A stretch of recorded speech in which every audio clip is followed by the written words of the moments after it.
Morning sunlight sparkles on ocean water. Below the surface, narrow silver fish swim. Every spring, herring come to the inlets, bays, and coves of the Pacific coast.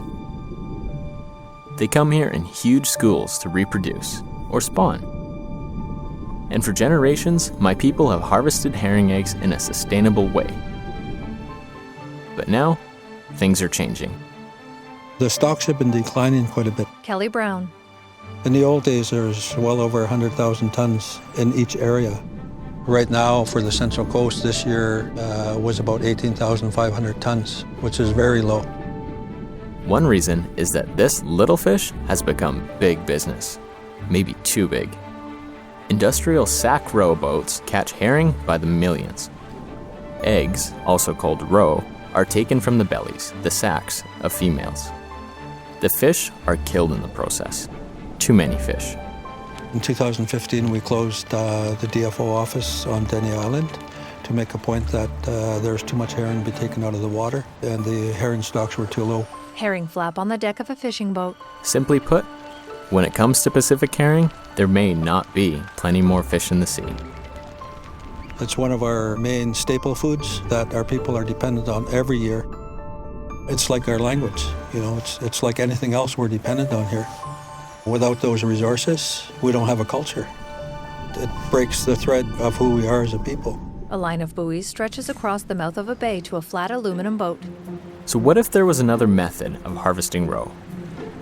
A more sustainable method that could be used for a truly sustainable industry. This is roe on kelp. So you can see some gear here behind me. This is for a commercial fishery for the Haíță people, and we're harvesting on flat kelp. Kelp leaves are covered with tiny white eggs. What we call gagalis, our people use that for a subsistence purpose and to sell commercially to mostly the Japanese market. A man lifts a kelp leaf from the water. The herring spawn on the kelp is harvested and then sold as a delicacy. Dr. Boris Worm, marine biology professor. The advantage of this fishery is that it doesn't kill the herring. The herring lives on to spawn many more years. Sounds simple, right? But there's a little more to it. Jordan lifts a long kelp plant from the water as Dr. Worm and another man watch. It starts with finding just the right kelp. Oh, that's a beauty. Now, if we were fishing, we would call this the catch of the day because it's probably the best one that we have out of the creek. Howard Haíță zaqv Nation. In the last week or 2 weeks, this is how much of this plant has grown. So that's why it's the fastest growing plant in the world. See how these ones are nice and close together? Yeah. It looks really nice, but for coverage, we want a little bit of space. It allows the herring to have freedom to swim between the leaves. Once we have enough choice kelp leaves, called fronds, we tie them to a main line. We attach weights to hold them in position. And then, we wait. The kelp plant is lowered into the water, weighed down by a rock tied to its base. The top of the plant is attached to the buoy line on the surface. Multiple lines stretch across the bay. Small metal boats float between them. And after only a few days, in boats by the dozen, fishers from Bella Bella set out to begin the harvest. After the herring eggs have reached a desired thickness, we come back onto the grounds, back to our lines.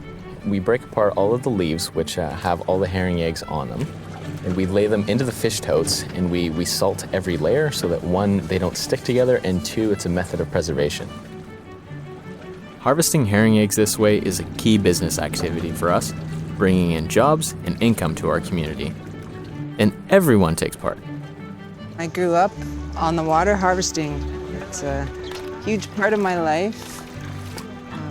It's a huge part of my identity is who I am as a Haíță person. Traditionally, the women stay home and, prepare, whatever traditional foods are brought in. Like, times are changing. There is a lot of my family, the women that come out and harvest now. So women are definitely playing a different role. One thing that hasn't changed, we take a little and leave a lot.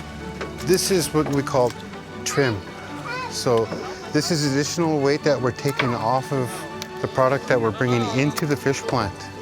Now these ones that are sinking, they have an opportunity to spawn and then come back.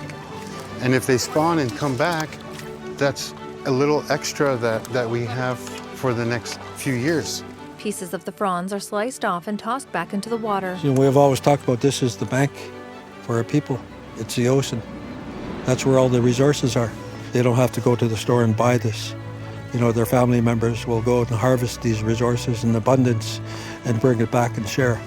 And this happens every year. It's the same cycle. Adaptation with tradition still kept strongly in our minds. Our roe-on kelp harvesting method illustrates the Haíță zaqv. We can change without changing who we are. It's my favorite time of the year. It's herring season. I love it. The weather's beautiful. It's flat, calm, not a breath of wind. I already have a belly full of herring eggs, and super stoked. Jordan lifts a thick frond into the aluminum boat. It bobs gently as the Haíță zaqv fishers work diligently on board.